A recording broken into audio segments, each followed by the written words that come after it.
nasci em Catalão, né, no dia 30 de maio de 1957. Recebi o nome dos meus dois avós, paterno e materno. Então, meu avô materno chamava-se Nasser Fayad e o meu paterno, Najib Shaul. Então, meu nome é Nasser Najib Fayad Shaul. E eu fui o primeiro homem a nascer no hospital que meu avô construiu para os meus tios, que eram médicos em Catalão. Então, quase que eu inaugurei por completo o hospital. E o hospital tem o nome do meu avô, né? O Hospital Nasser Fayad, na cidade de Catalão. Fica em Catalão até quando? Não, eu nasci apenas em Catalão. O irmão da minha mãe era um dos médicos, né? E o cunhado dela, outro médico. Então, minha mãe deu à luz dos 3 filhos em Catalão, porque meu pai era juiz de direito e a gente morava em cidades de interior, onde nem hospital tinha, né, na época. Então, o parto foi feito dos 3 filhos, né, os partos foram feitos na cidade de Catalão. Então, todos nós somos de lá, sem ter morado muito lá, mas todas as férias, todas as referências infantis têm uma ligação muito forte com a cidade de Catalão. E qual é o nome dessa... É uma região? É um distrito? Catalão? Não, é onde você morava mesmo. Não, eu morava perto de Catalão. Nós moramos no comecinho da carreira do meu pai, em Hidrolândia, aqui perto, né? Depois meu pai foi transferido para Cristalina, que eu já tenho recordações de infância muito fortes. Era a época áurea do cristal. Eu me lembro dos garimpos de cristal. Eu me lembro do quintal da minha casa, que você batia um enxadão, né? E você tirava pedras de cristal, e até como criança mesmo, aprendia a lapidar a pedra. Era uma cidade que, inclusive, li recentemente que os astronautas dizem que é uma das figuras mais brilhantes, das imagens mais brilhantes do espaço, o cristal de Cristalina noturno. Então, depois meu pai foi transferido também para uma cidade perto de Catalão, chamada Corumbaíba, onde eu passei o grosso da minha infância com toda essa vivência infantil mesmo, de rodar pneu no meio da rua, de soltar pipa, jogar bola, nadar em córrego, né? Era cotidiano isso, nadar em córrego. Era bem pertinho da minha casa, onde passava um riachinho, carrinho de rolimã, toda essa infância interiorana. E já no começo, já nos anos 60, 63, 64, então eu vivi esse auge da chegada também do rádio, da televisão com mais força. A televisão chega nessa cidade lá para 65, 66. Então, as primeiras novelas, tudo em preto e branco ainda, né? O telefone era de ligar para a central e dar o número e você ligava. Não tinha cinema, né? Mas então, quando a gente ia para Catalão, todas as férias eram em Catalão, a gente se esbaldava um pouco com os primos que vinham, que estudavam fora, que traziam novos discos, que traziam novas ideias, novas revistas. Havia em Catalão um empório chamado Empório Tartucci, colado ao cinema, e ele fazia propaganda de diversas casas comerciais e tocava música, e tocava Beatles, e tocava Jovem Guarda. Então, assim, era rico para a gente. E o rádio no interior funcionava, apesar de falho, né? Mas funcionava para a gente mergulhar no sonho mais idílico de imaginar, porque não tinha muita imagem. Então você construía a sua própria vertente de imagens. Era muito rico nesse sentido. Escutava Rádio Nacional? Escutava Rádio Brasil, escutava... Eu não vou me lembrar muito, mas escutava muito jogo, né? Tentava escutar os jogos do Flamengo. Flamengo? Flamenguista. Quando eu nasci, eu sentava ensinando lá, mamãe, eu falava Mengo. Aí não tem... A família toda era flamenguista. Então, ganhou uma dimensão muito grande, né? Essa construção do pensamento, dos filmes que a gente ia, quando ia para Catalão, de assistir, né, as comédias norte-americanas ainda, Jerry Lewis, alguns filmes italianos, etc. e tal. Mazzaropi. Então isso foi reforçando o imagético, né? E depois nós mudamos, meu pai foi transferido em 68 para uma cidade, aí sim, para nós, muito cosmopolita, que é Rio Verde, onde meu pai ficou 7 anos, eu fiquei 5. E Rio Verde, eu cheguei lá por volta de 11 anos, 12, então entrando na adolescência, e a cidade era fantástica, porque tinha 3 cinemas, clube, tinha uma estrutura que nós nunca tínhamos vivido e vivenciado, a não ser em Catalão. Era um paralelo muito, até um pouco mais desenvolto e desenvolvido, em certos sentidos, com a cidade cosmopolita, entre aspas, que a gente tinha noção. Então, Rio Verde foi fantástico para a minha formação de adolescente, porque me possibilitou tudo aquilo que um adolescente do momento da época tinha possibilidade. A chegada da televisão a cores, a chegada dos bons filmes, né? Viés do cinema italiano, do cowboy italiano, né? As trilhas sonoras, quando começava a prestar mais atenção, a música de uma dimensão muito mais ampla, o Suarez no Clube Rioverdense, né? Então, assim, era uma vida muito, muito rica culturalmente em relação àquilo que a gente podia ter no momento certo para mim, né? E depois eu terminei o ensino chamado fundamental, hoje eu nem sei mais como é que chama, mas aí seria o ensino médio, né? O segundo grau para nós. Não tinha escola em Rio Verde. Então, meu pai fez um acordo com meu tio, que morava em Brasília, e eu fui estudar em Brasília, fazer o segundo grau.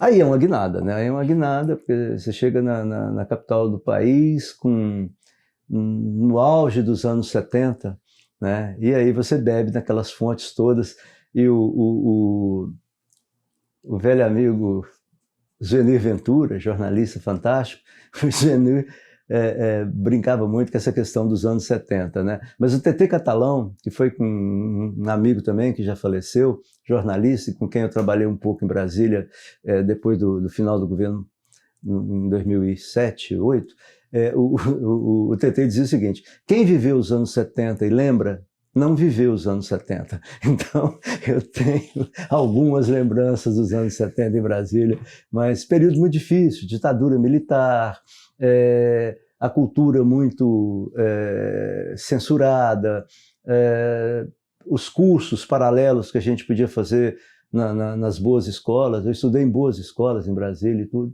E aí meu pai, meus irmãos também terminaram, precisavam de um estudo mais amplo. Meu pai já tinha tempo de serviço para aposentou muito novo, com 48 anos. Meu pai, então, eles mudaram para Goiânia, e eu não esperei 2 dias, né? Peguei minha mala e vim embora também. E é engraçado, porque eu tinha um certo medo, quando morava no interior, da capital Goiânia. A vida de interior, o conhecimento de todo mundo, né? Não tinha esse cosmopolitismo, então eu tinha um certo receio. Fui me adaptando e acabei tendo uma paixão violentíssima tão grande que a minha dissertação de mestrado foi sobre a construção de Goiânia, a transferência da capital, e me adaptei muito bem. E Goiânia, eu primeiro entrei na faculdade particular no curso de Direito, e um ano seguinte eu prestei o vestibular para História. Foi o primeiro ano em que caiu a redação, e eu lembro que o tema era o êxodo rural, né? Aí eu prestei o vestibular, passei muito bem colocado, e me apaixonei de uma forma tamanha, porque no curso de Direito eu era quase que um caçula, né? Era uma geração bem mais velha que fazia.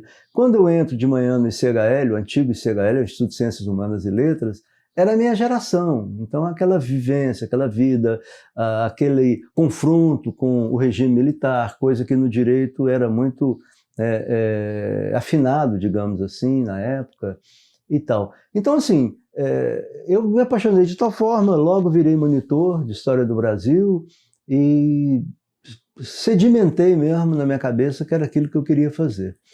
Eu queria, antes da gente chegar aí, queria fazer se o senhor permitir, achar adequado, um recuo histórico aí, na sua infância, né, que o senhor estava falando de Cristalina, das brincadeiras. Sim. Será que a gente conseguiria acessar aí a imagem, né? talvez de como o senhor era vestido enquanto criança, fazendo isso, claro, doce, claro, uma comida, claro. cheiro. A comida, veja só, eu venho de uma família árabe em que minha avó materna faleceu de câncer e minha mãe tinha 13 anos, minha mãe era filha caçula. E a minha mãe assumiu a cozinha da casa. Então minha mãe era uma dona de casa com uma produtividade, né, e um amor pela culinária árabe muito forte. Então minha casa sempre mesclou a tradição goiana de alimentação, mas com um viés muito forte com a cozinha árabe, né? Então a minha casa tinha de tudo, né? A casa árabe, pelo menos na minha época, nas minhas tias em Catalão, na minha casa mesmo, era de uma fantástica dimensão de coisas. Então eram 10, 12 pratos todo dia, era uma coisa. Minha mãe acordava pensando o que ela ia fazer no café da manhã, tomava café pensando no almoço e depois na janta. Então eu brinco que eu mamei quibe cru, né? Então assim, e a vida do interior era simples, né? Muito simplória, calça curta, camisa muitas vezes da escola, e terminava a aula, tirava o uniforme, e você vestia era calção mesmo, chinelo, ia brincar, né? Fazia tarefa, estava liberado, jogar peão, jogar finca, tinha quintais muito grandes, né? Coisa que depois desapareceu, mas era finca, peão, carrinho de rolimã, pipa, a gente fazia tudo isso artesanalmente. Eu me lembro do fogão a lenha na casa que nós morávamos em Corumbaíba, fazendo grude, comprava a folha, né, da pipa, cortava a vareta no fundo do quintal, limpava tal, e eu fazia, me lembro perfeitamente disso, fazia a fieira do peão com meu pai na varanda de casa. Eu ainda lembro dele falar, eu enrolo para a direita, você enrola para a esquerda. Talvez tenha sido uma certa tendência de historiador mais tarde. Então a fieira foi o primeiro vínculo, né?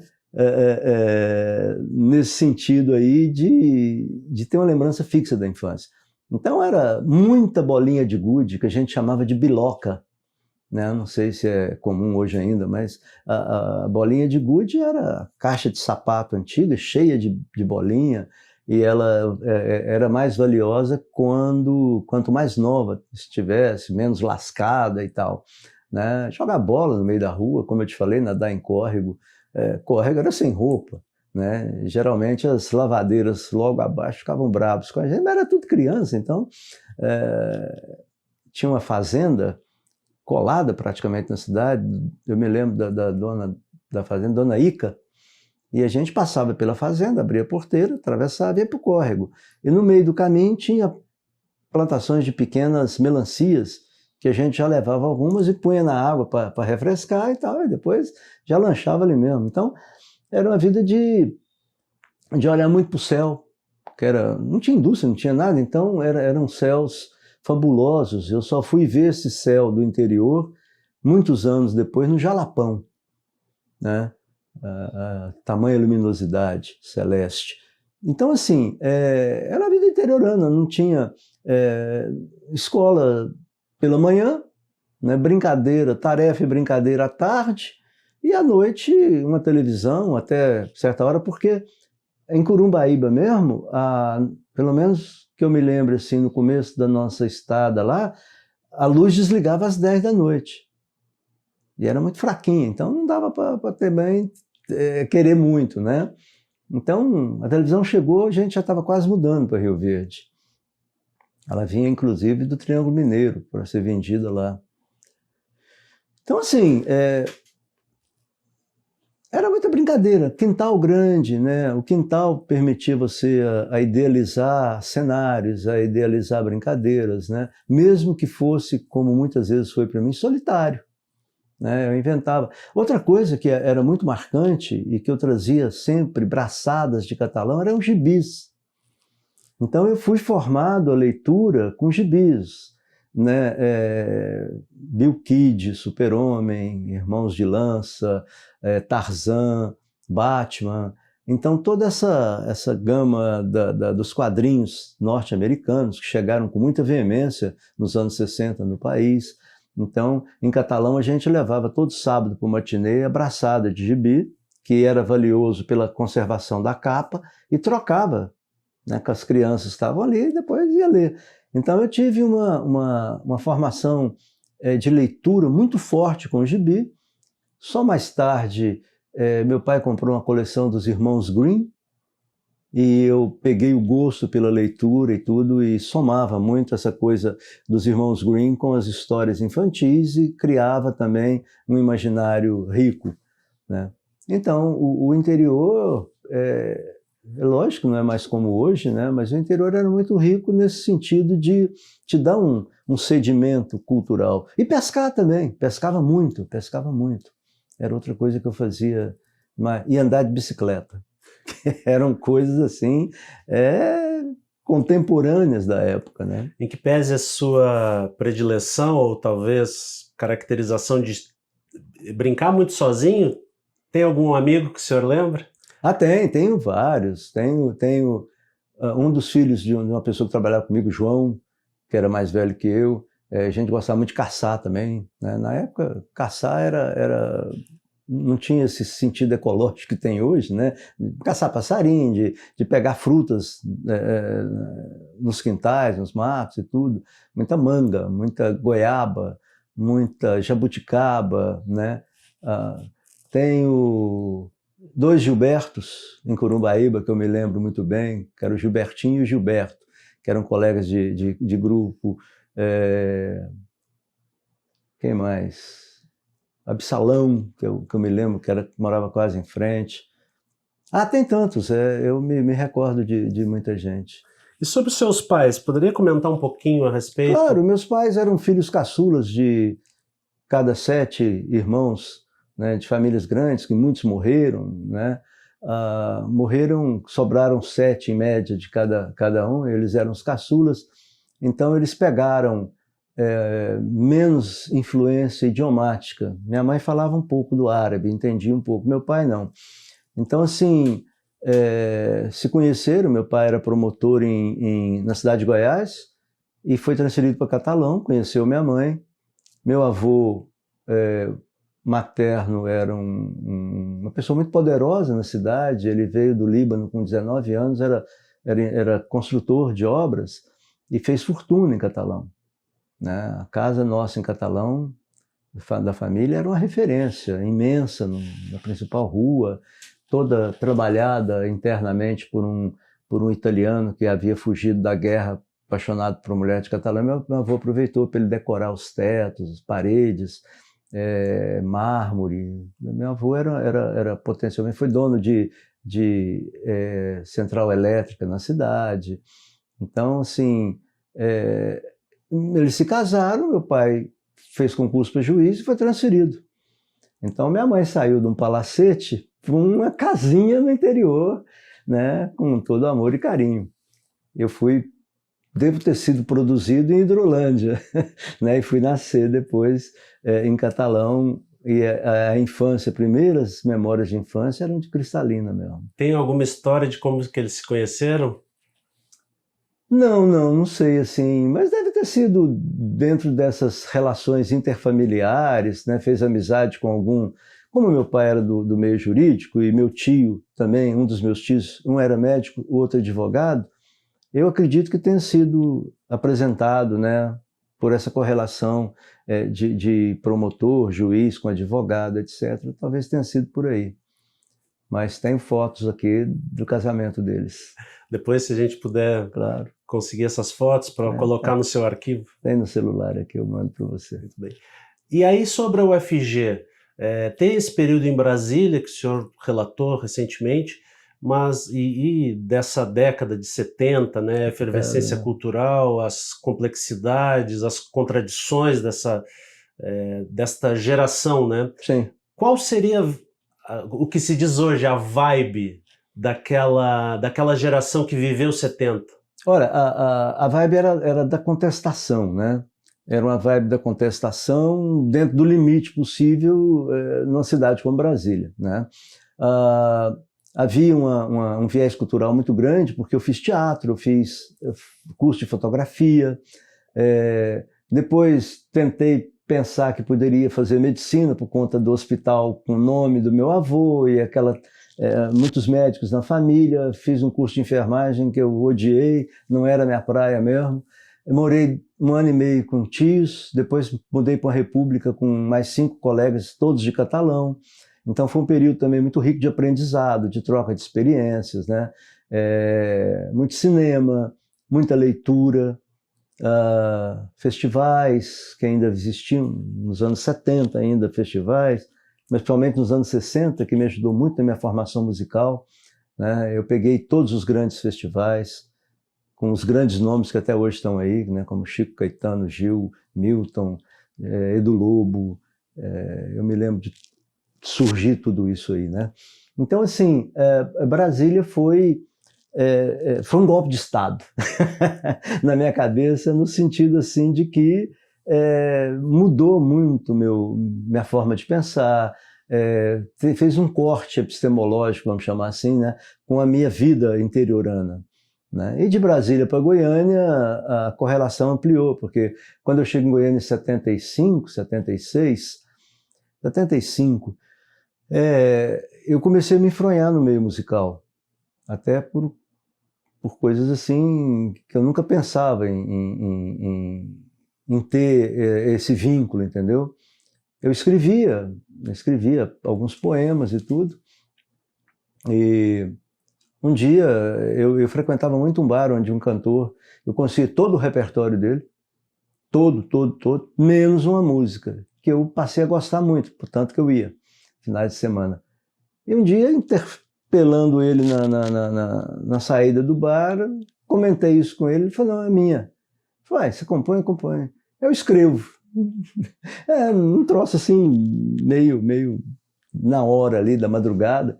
Onde você mora? Mora no setor sul. Eu também. Então vai lá em casa para ajeitar. Eu fui. Fernando Perillo, né? Dali nasceram hoje cerca de 100 canções gravadas, né?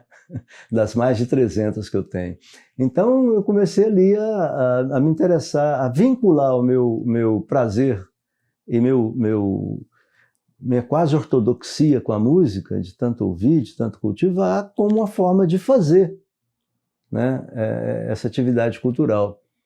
Foi difícil no começo, porque eles me davam a música para eu colocar a letra.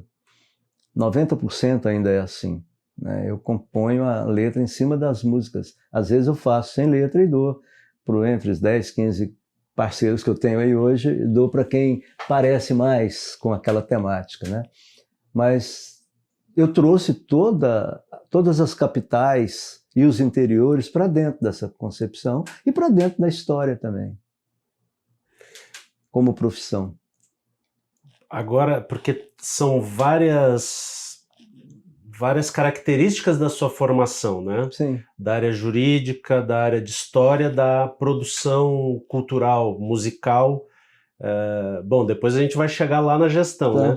Mas essa formulação de uma pessoa que trabalha com a área do direito, aonde no direito o senhor enxerga ou enxergou ao longo da sua trajetória uma essência que era compatível com os seus desejos? Não, veja só, o direito para mim, ele trazia uma perspectiva de ter um pai juiz, de ter uma biblioteca razoável, de ter uma influência, mas ele trazia também embutido um sofrimento muito grande, que foi aquilo que a gente penou muito vendo meu pai juiz em cidades do interior, passando perigo de vida, medos, poucos vínculos, ansiedades de mudar de cidades, quando a gente formava um locus de vivência, de amizades, né? Eu lembro, em Corumbaia, por exemplo, eu saí de lá fazendo uma admissão. Passei na admissão e já cheguei em Rio Verde com carta branca, digamos assim, para dar sequência nos estudos, no colegial. Então, assim, o direito também trazia para a gente, ou para mim, né, um sofrimento por ter sido filho mais velho e de ter vivenciado tantos dramas, tantos traumas, ao longo da carreira do meu pai, que só melhorou depois de Rio Verde, em Rio Verde. Então, assim, também me dava uma certa repulsa. Quando eu fui fazer direito com a turma bem mais velha, com regime militar vigente, já com a formação de cabeça bem mais esclarecida, com muita leitura, com muita bagagem, digamos assim, crítica, né, daquela situação que o país vivia, eu não me adaptei de forma alguma, né? Não era aquilo que eu queria. Aí eu prestei um vestibular para História, meio assim, sem querer, porque eu tinha um primo que morava em São Paulo e mandou a documentação dele para que eu fizesse a inscrição dele no vestibular, com procuração. E aí, eu tinha essa documentação toda pronta também, estava com as manhãs todas dormindo, né? Muita boemia, cansado já um pouco disso aí, e sentindo que tinha muita produtividade ainda. Aí eu peguei e fui e fiz minha inscrição no vestibular para História também. E eu tinha facilidade muito grande em matemática. A média de acerto das questões de matemática para medicina era de 9, 10 questões na época. Eu acertei 16 para História. Então passei muito bem. Eu não sei nem quantificar isso, apesar de depois eu ter ficado 18 anos elaborando e corrigindo as provas de vestibular da UFG na SEQEV, que eu amava fazer isso. Então, assim, a questão do direito foi meio repulsa um pouco, né? Foi um pouco de repulsa. Então, concomitantemente, veio a paixão pela história, né? Eu lembro do meu pai dar aula, dava aula de história nas cidades do interior, para cooperar, porque não tinha muita formação de nada, né? E eu ficava nos livros ali, folheando, lendo, vendo as figuras. Eu sempre tive um prazer muito grande nisso aí. Depois nas histórias infantis e tudo, acho que isso ajudou muito. E eu tinha um professor no Objetivo, chamado João de Abreu, que eu adorava as aulas dele, porque eram aulas de história em cima de raciocínio, sabe? E eu era um ficcionado naquilo. E tinha acabado de sair, quando eu estava prestando vestibular, tinha acabado de sair o livro do Fernando Moraes sobre Cuba, censuradíssimo, né? E o João tinha esse livro. Eu ficava doido para ler, ele falou, não, se você um dia fizer história, eu te dou o livro. Aí eu fiz, passei no vestibular, fui lá cobrar e ganhei. Ganhei o livro dele. O João de Abreu, sem saber até hoje, não sei nem se está vivo, foi muito responsável pelo meu caminho na história. E dentro da faculdade de História, 2 professores foram fundamentais na minha vida. Uma foi a professora de História do Brasil, que é Sônia França, né? Querida Soninha, de quem eu fui monitor 3 anos. E o outro foi o padre Luiz Palacin, que foi meu professor na graduação, na pós, depois colega de faculdade, depois escrevemos um livro juntos e me ajudou demais na minha formação. Era meu ídolo canônico, digamos assim, nessa trajetória na UFG. E outro que foi Paulo Bertrand, que não era da UFG, mas que somamos ideias fundamentais para poder fazer o doutorado. O que na história faz mais sentido para o senhor? Existe uma máxima daqueles que endossam a história de que um povo que não tem memória pode cair nos mesmos erros? Existem essas máximas mais populares? Quando você faz história, você fica com um senso crítico de conhecimento muito amplo da vida, do mundo, das instâncias, das tradições, da memória, da cultura, né? A história te faculta muito essa dimensão do conhecimento. Você se torna uma pessoa muito mais crítica do que poderia ter sido sem o curso. Talvez a história e a filosofia possibilitam isso, né?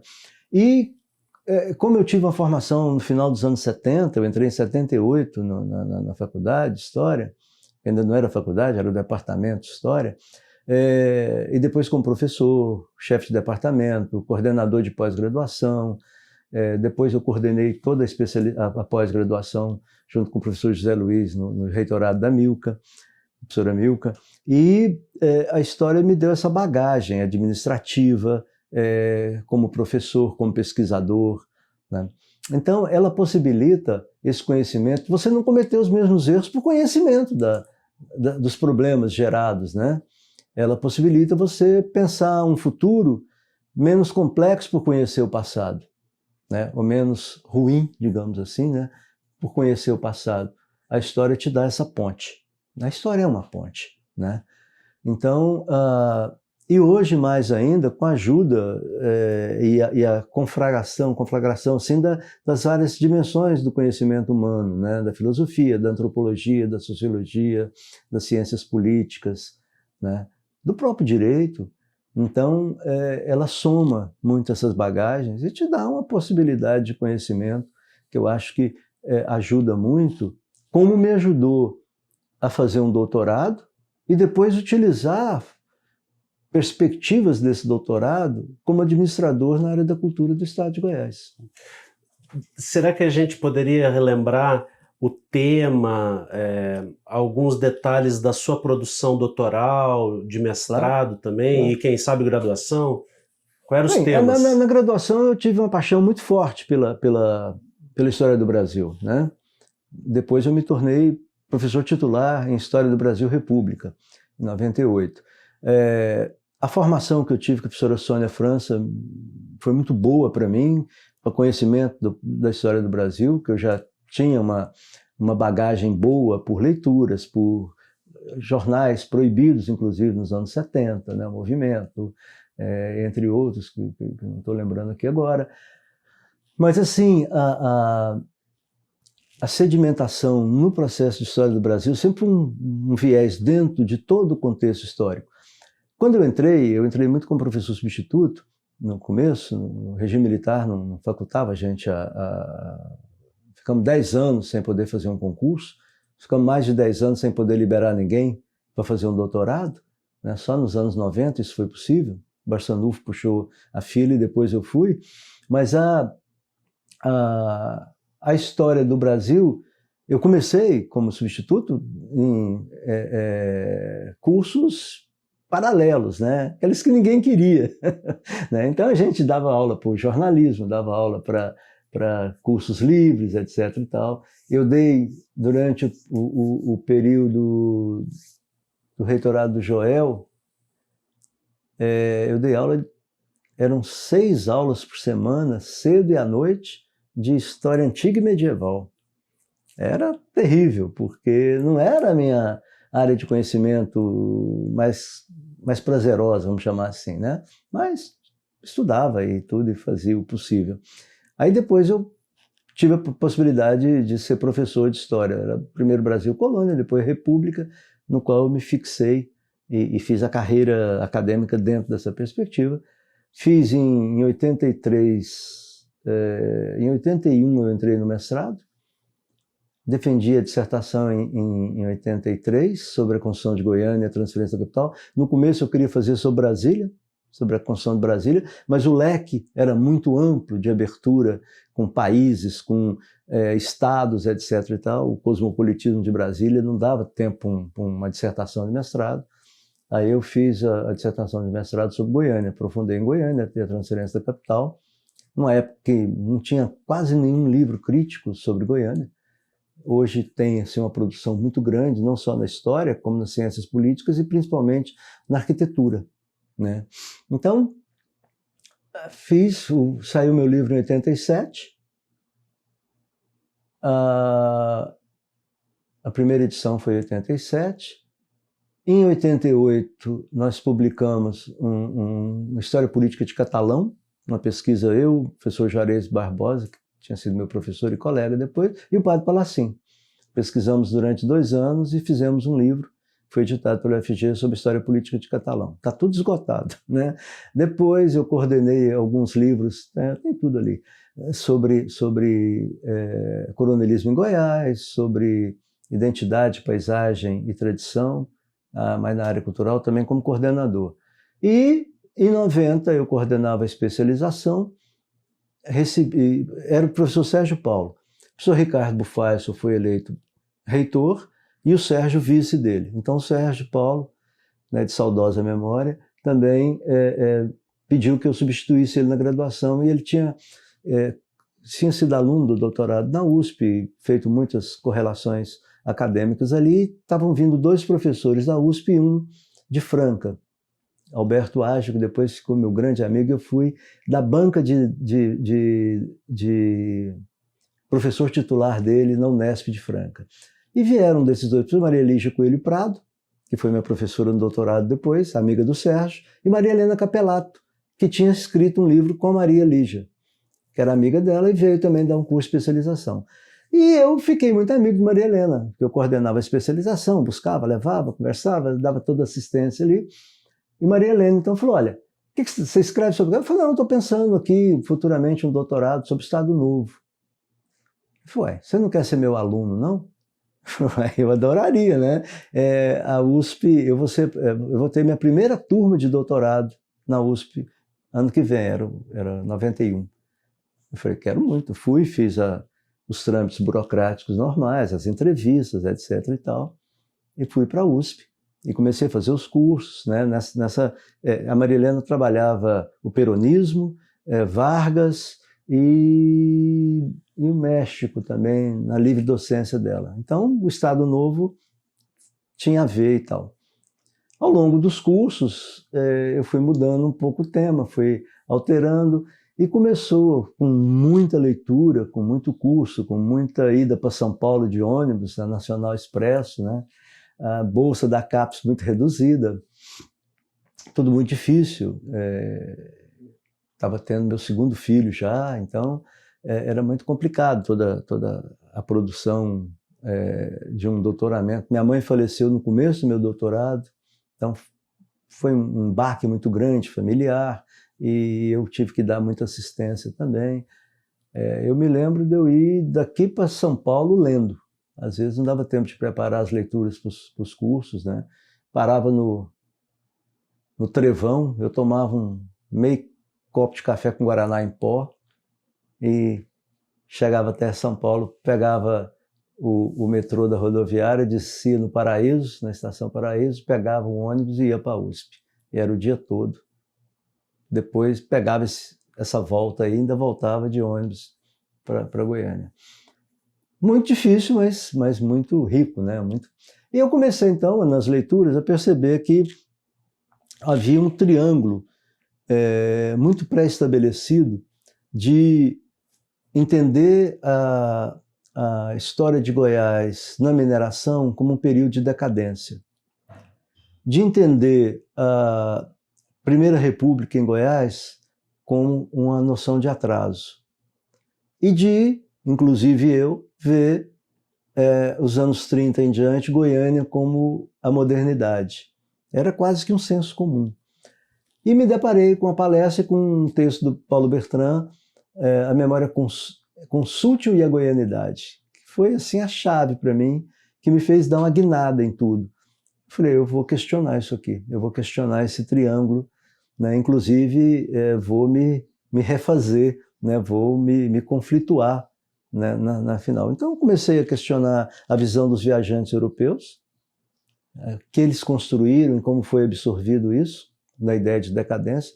Procurei mostrar que o Goiás da decadência não podia ser visto sob um viés econômico, simplesmente, né? Mas trabalho era uma coisa de escravo, então tinha uma parte cultural, memorial, social muito forte. Procurei mostrar como os viajantes europeus que passaram por Goiás, passaram primeiro por Minas e viram uma herança mineratória muito forte, muito rica, que mostra para eles a antítese disso quando chegam em Goiás, né? Essa ruralização da sociedade, eu tento desmontar toda essa ideia de decadência dela e entro na Primeira República questionando a ideia de um confrade meu na Academia Goiana de Letras, meu colega de muitos anos, que tem uma tese muito absorvida, né, nos meios acadêmicos, o professor Itamir Campos, que é a ideia que os coronéis mantinham atraso para poder manter sua dominação. Assim, a grosso modo falando, claro. E como a gente tinha feito trabalho sobre catalão, eu fiquei com a parte republicana do processo histórico de catalão, eu vi que o coronelismo em catalão não tinha nada a ver com domínio de terra, era pela violência, né? Isso me chamava muita atenção. Aí eu fui tentar desmontar, que eu trabalhei muito a Estrada de Ferro também, que em 1913 chega em Catalão e traz um desenvolvimento muito grande para o sul e potencialmente para o sudoeste de Goiás. Aí eu tento desmontar mostrando que, muito pelo contrário, né? Que primeiro, os coronéis não tinham como manter uma modernidade para a época dos trilhos da Estrada de Ferro, porque era um processo de 1913, véspera da Primeira Guerra Mundial. Né? Era uma plantação, digamos assim, do capitalismo inglês, na época, necessário para essas regiões mais chamadas periféricas. Né? Segundo, que os coronéis lucraram muito com a Estrada de Ferro. E terceiro, que talvez tenha sido a minha ênfase maior e talvez meu start grande aí, foi de mostrar que os coronéis sempre estiveram ligados a um transporte fluvial pelo Araguaia e Tocantins. Por isso que algumas vezes eles eram contra os trilhos que conflituava com os interesses deles, né? E não por querer manter atraso. E fui trabalhando tudo isso para chegar na construção de Goiânia e me desmontar também, né? Porque eu tinha visto Goiânia como ideia de modernidade e eu tento mostrar que Goiânia foi o parâmetro da marcha para o oeste, da ocupação capitalista da Amazônia, da Belém-Brasília e potencialmente Brasília, que aí sim traz uma modernidade para a região centro-oeste como um todo. Né? A pesquisa... No início foi muito conflituoso, porque eu tinha embates com o padre Palacim, que era meu ídolo, né? Muito bons, muito conflituosos, mas ricos demais. Né? E por isso, quando o Palacim morreu, eu fiquei muito órfão. E talvez tenha sido até um dos motivos pelos quais eu tenha aceitado a tarefa de ir para uma outra dimensão de aprendizado, que seria o que a gente poderia chamar na época de Secretaria de Estado da Cultura, né? Para aplicar o paralelo também da minha vida, que era a música, né? Que já vinha aí na alta produção e tudo. Então, assim, como bom geminiano, né, eu trabalhava duas áreas com muita veemência, eu acho, a história e a questão da música. Antes da gente chegar nas questões de governo, que Sim. A gente tem bastante coisa para falar aí, a pesquisa é um ato de autoinsubordinação nesse sentido? Total, né? Total. Você não conduz, né? A pesquisa te conduz. Então ela tem um imã muito forte, né? E assim, eu fiz pesquisa de arquivos cartoriais, coordenado pela professora Dalísia na época, minha primeira atividade. A primeira atividade mesmo de pesquisa foi com cadernos do Indur, que foi uma encomenda que me foi feita ainda como aluno, né? Depois os arquivos cartoriais, fui para muitos interiores trabalhar e organizar os arquivos cartoriais. Depois essa pesquisa Catalão com Palacim foi um aprendizado fantástico para eu ver como que um grande pesquisador trabalha o arquivo, o rigor que se passa, etc. e tal. E também, como professor, eu senti uma vontade, uma necessidade muito grande de fazer aquilo que eu tinha vontade que fosse feito dentro do curso de História, né? Uma geração mais velha que eu, uma geração muito penalizada com a ditadura militar, alguns professores que viraram titular sem título, porque o regime militar determinou aquilo lá, pararam as pesquisas de doutorado, alguns deles na metade, não tinham tanto interesse em dar continuidade, nem vontade, nem estímulo. Era uma coisa muito amorfa. As tecnologias eram muito rudimentares ainda. Eu lembro que quando eu comecei a dar aula, eu levava alunos que moravam no Itatiaia, levavam televisão e eu levava filmes. E convidava um grande amigo, que até hoje é meu dileto amigo, que é Lisandro Nogueira, para fazer a crítica da parte de cinema e eu fazia a análise historiográfica. Aquilo no começo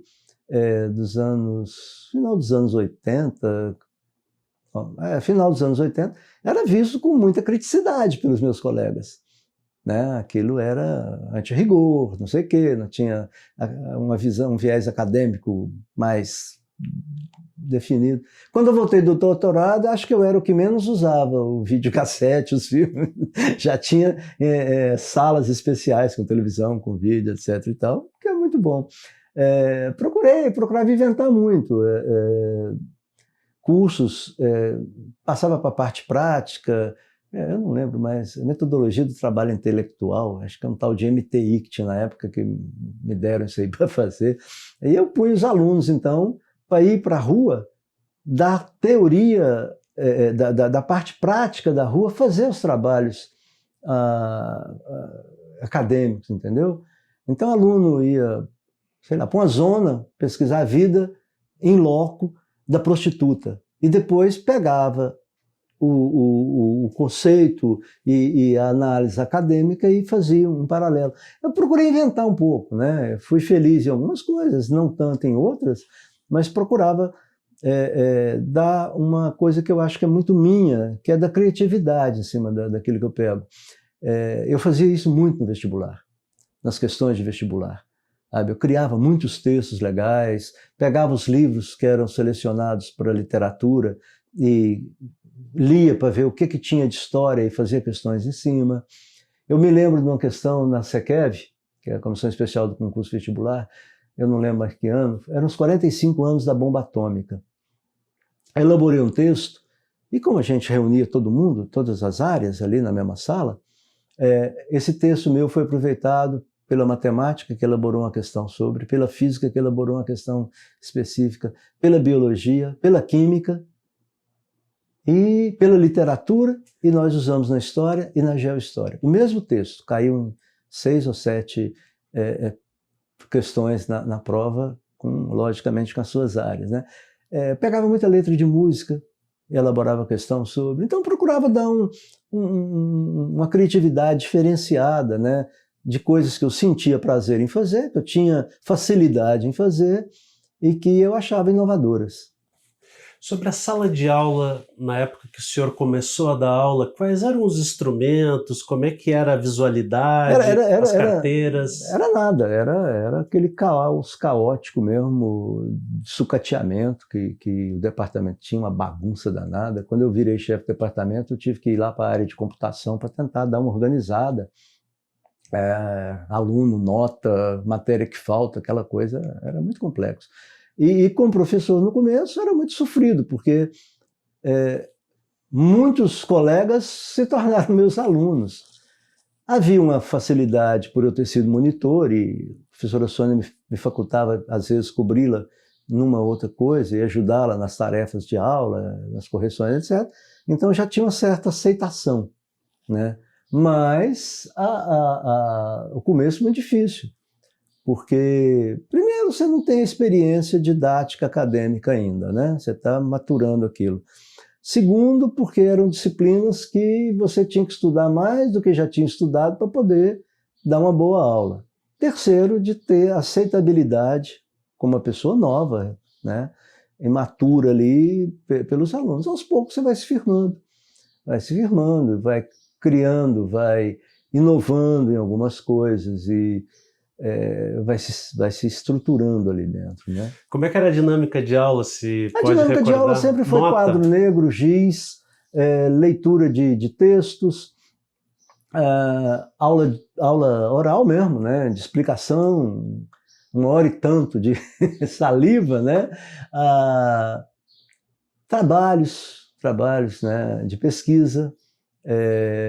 Quando era possível, parte prática fora da universidade.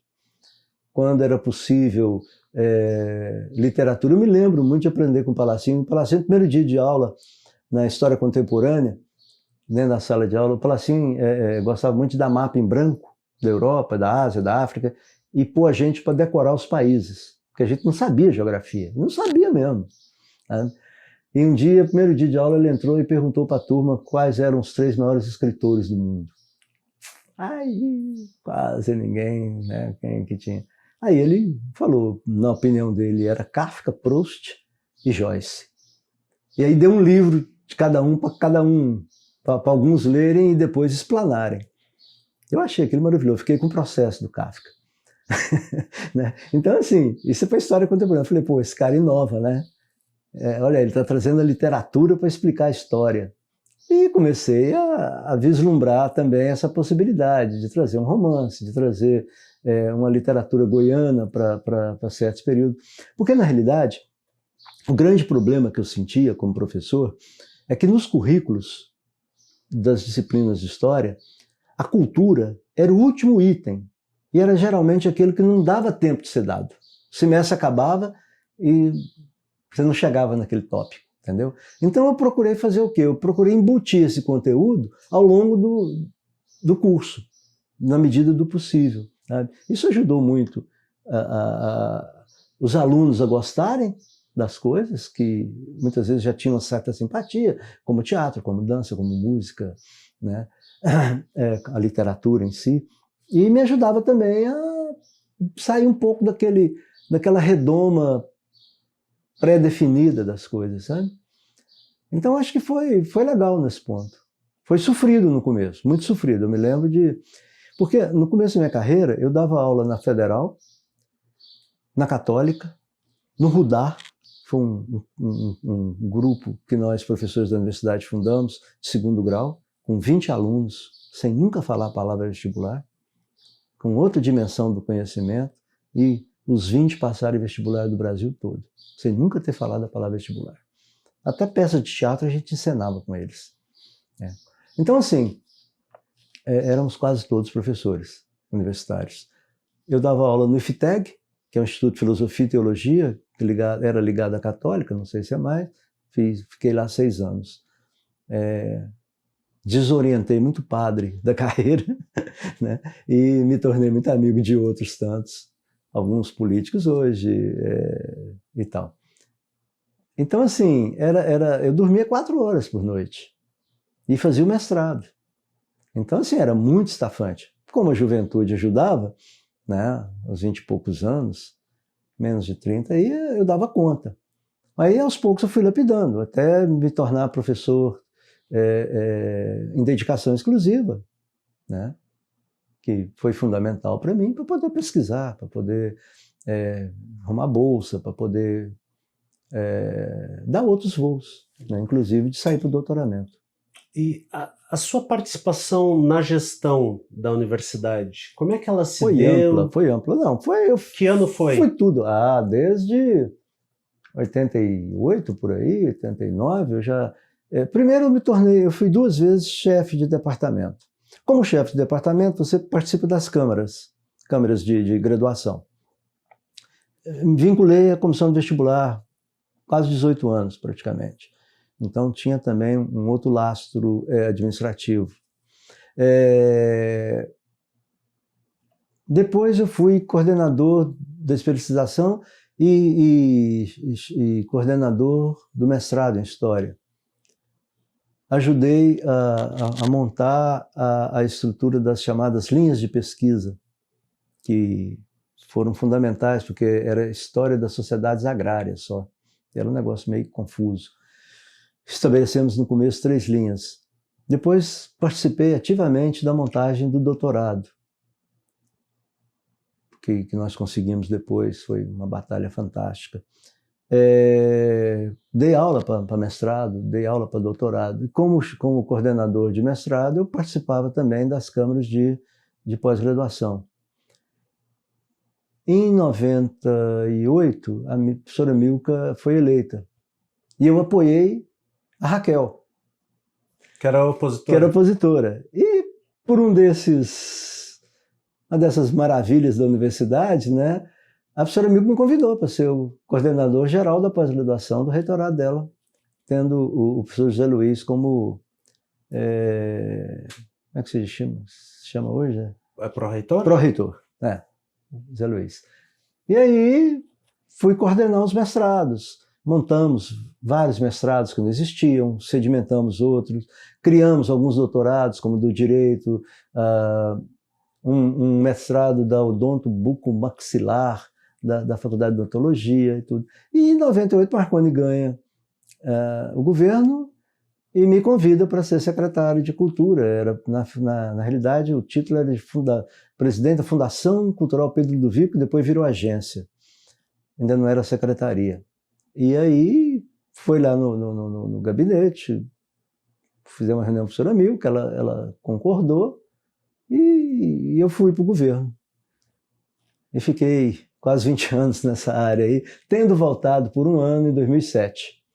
Em 2007 terminou o governo, eu voltei, fui coordenador da Fundação Rádio e TV, um semestre.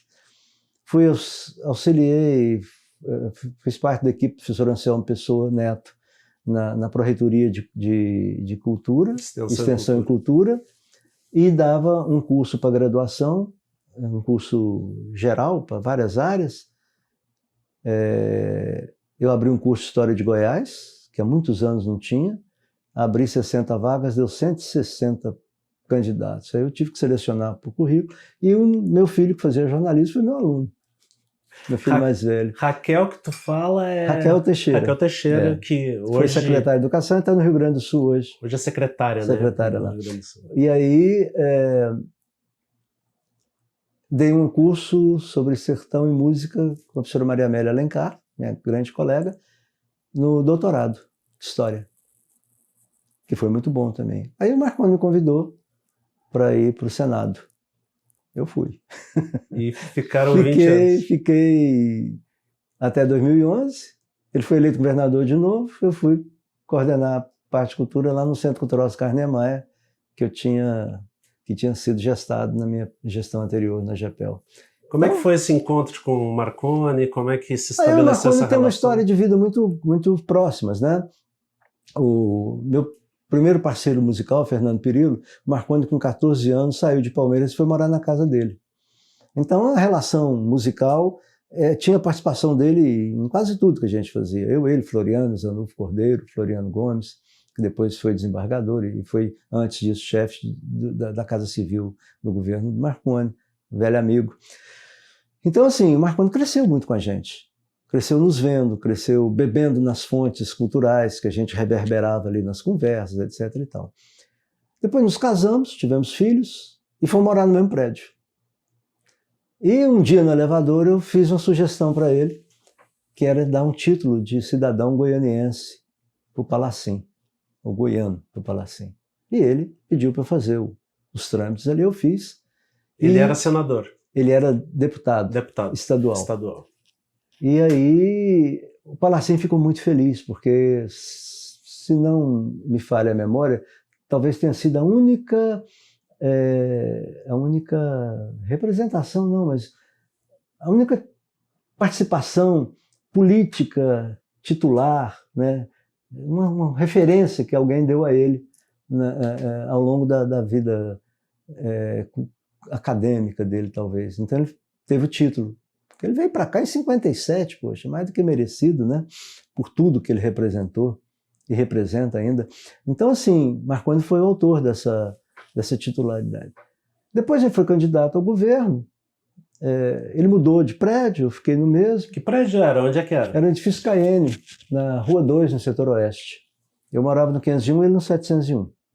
Então, assim, éramos vizinhos. Encontrava todo dia, ia para casa, ouvia música, tinha uma relação muito próxima, sempre tivemos uma relação muito próxima. Então tinha uma relação com o Marconi, governador, do velho amigo. Aí ele me chamou e falou: olha, você sabe quanto eu gosto de cultura, né, e eu quero fazer uma mudança, uma revolução nessa área. Pra você ter uma noção, a gente herda o orçamento do governo anterior, que era do governo Maguito, era de 7 milhões. Quando eu entreguei a GEPEL, meu sucessor, fiquei 2 gestões seguidas. Eu entreguei com 36 milhões e a Lei Goiás. Depois tivemos Fundo de Cultura, com 50 milhões. Então a área hoje tem um orçamento bastante significativo. E a gente foi mudando. Em 3 meses nós tivemos e realizamos o FICA. Em 3 parcos meses, né? E foi uma loucura. O FICA veio... você já quer entrar nessa parte? Por favor, vá relatando isso. O FICA veio... bom, a primeira coisa que eu fiz foi pegar a minha ideia do doutoramento de relevância da vida cultural em Goiás e destampar a panela de pressão da cultura. Eu sabia do potencial dela, eu vivia esse potencial. Eu sabia que aplicando recursos, incentivando áreas, etc., a coisa se dimensionava. Então, eu comecei por aí. né? Abrindo a tampa, alterando orçamento, melhorando o ganho salarial dos funcionários, escolhendo as pessoas com toda a liberdade para as áreas, né? No meio artístico, eu fui pondo pessoas que tinham vínculo com o Museu X, com o teatro tal. Então tive mas quando me deu toda a liberdade para fazer tudo isso. E me deu apoio.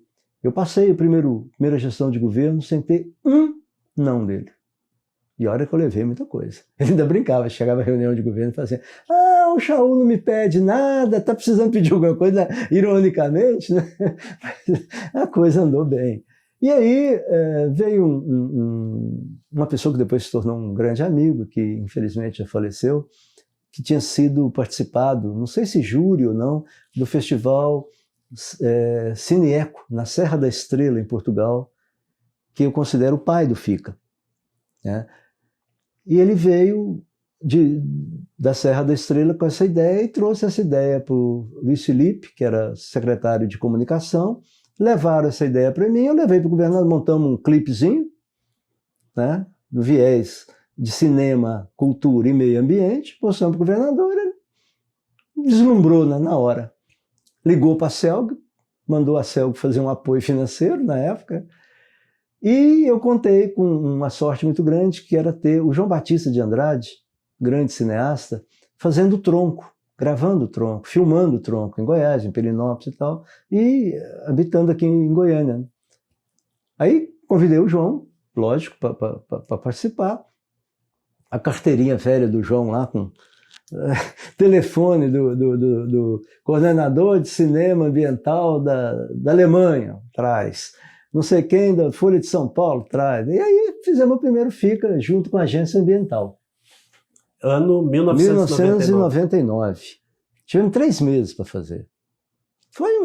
Como o cinema era a área menos aquinhoada, menos desenvolvida, vamos chamar assim, potencialmente da cultura em Goiás, ao nível das outras, da literatura que já era dimensionada, das artes plásticas famosas e tal, da própria dança, que era bastante significativa, do teatro e tal, o cinema era quase nada, né? Não tinha apoio, mesmo porque é muito caro o cinema. Aí o que eu fiz? O que nós fizemos, né? Quando eu falo do FICA, tem que ser plural, né? É uma equipe, é a área da cultura como um todo. Como o cinema era ainda muito nascedouro nessa relação, nós pegamos e recheamos. Trouxemos todas as áreas potenciais para dentro do primeiro FICA. Então tinha dança, tinha música, tinha teatro, tinha poesia e, claro, cinema ambiental. Aí montamos o primeiro FICA, o primeiro Festival Internacional de Cinema Ambiental.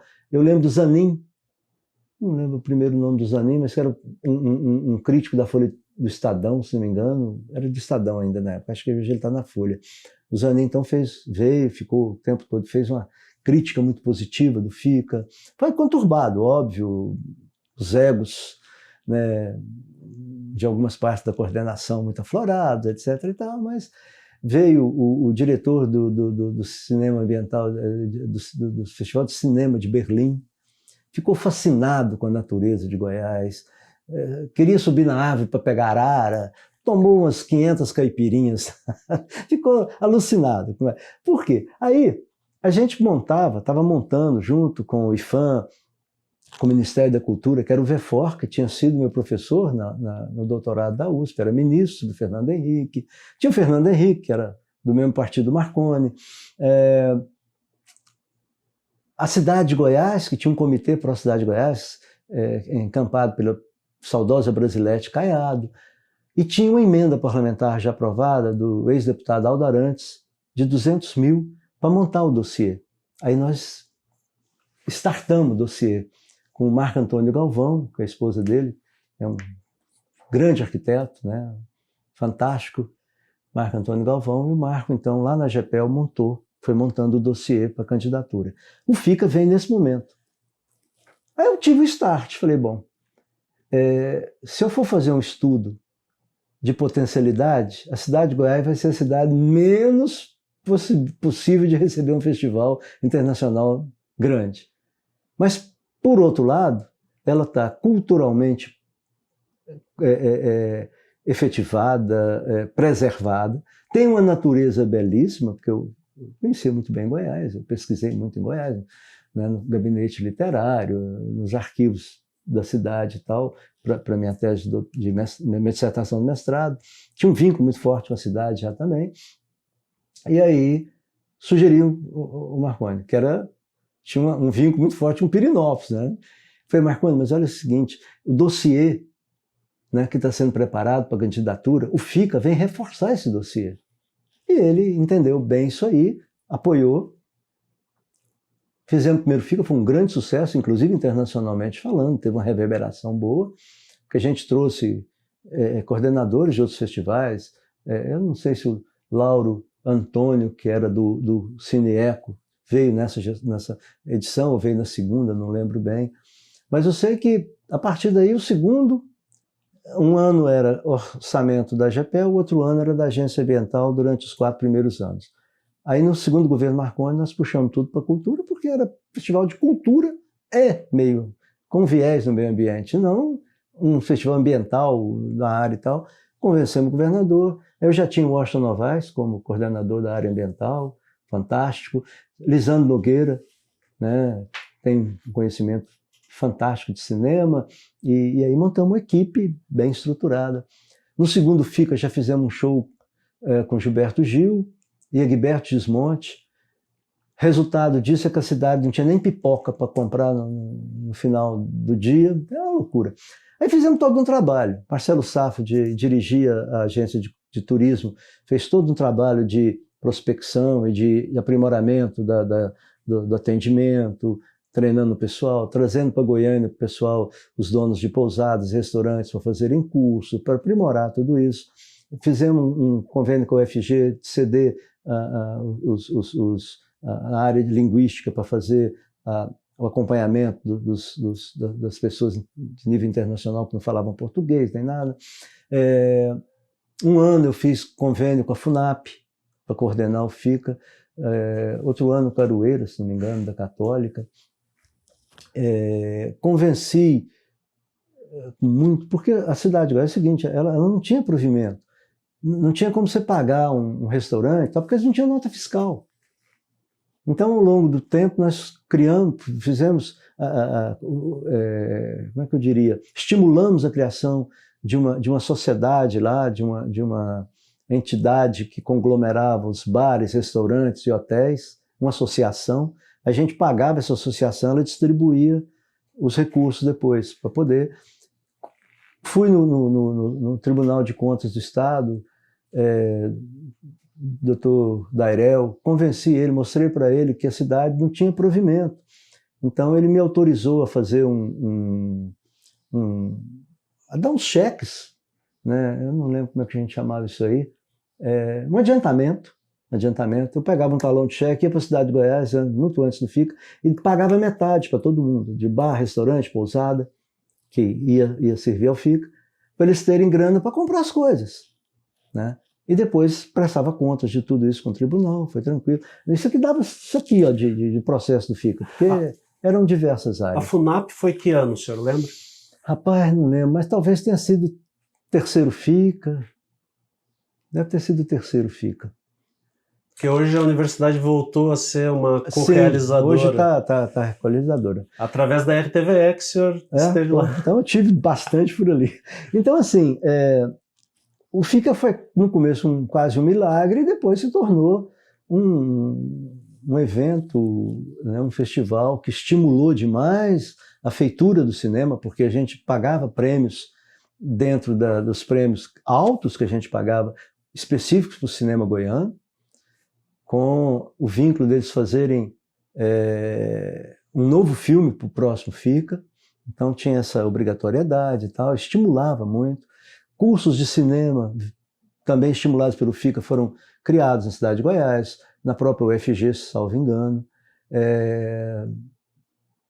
não na Salgado, foi uma outra faculdade, aqui perto fugiu o nome, mas foram criados alguns cursos de cinema, acredito também com um vínculo, né, estimulados pelo próprio FICA, vários filmes, vários várias ações dentro do cinema, várias mostras de cinema que gestaram depois, vínculos com os festivais internacionais de cinema, são 18, né, nós participávamos.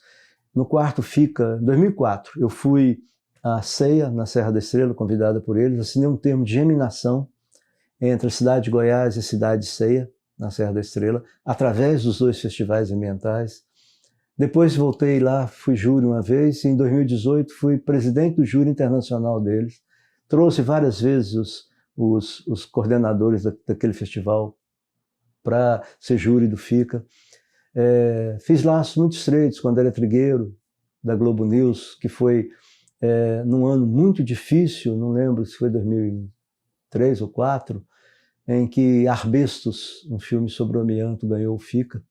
O André era o presidente e isso trouxe uma crise violenta dentro do governo para mim, porque muitos deputados e outros tantos políticos tinham tido apoio do amianto e o filme era contra o amianto. Isso trouxe uma celeuma grande demais e tal. Eu achei que eu ia ser demitido, Marconi segurou, legal, me apoiou novamente e passei. E depois o André coordenava uma mostra de cinema no Rio de Janeiro, levamos os filmes do FICA, depois fizemos o FICA itinerante, né, que passeava por diversas cidades com os filmes vencedores. E criamos um escritório do FICA na cidade de Goiás. Aí veio o título, né, de patrimônio histórico. Que o dossiê que o senhor falou era para a Unesco. Era para a Unesco, né? O ICOMOS veio, Cultural da Humanidade. Fez uma visita à cidade de Goiás, nós os recebemos lá com uma grande equipe, com o IFAM. Salma era a coordenadora do IFAM, fantástica, Vila Boense. E aí o IFAM fez algumas observações. Primeiro, se não era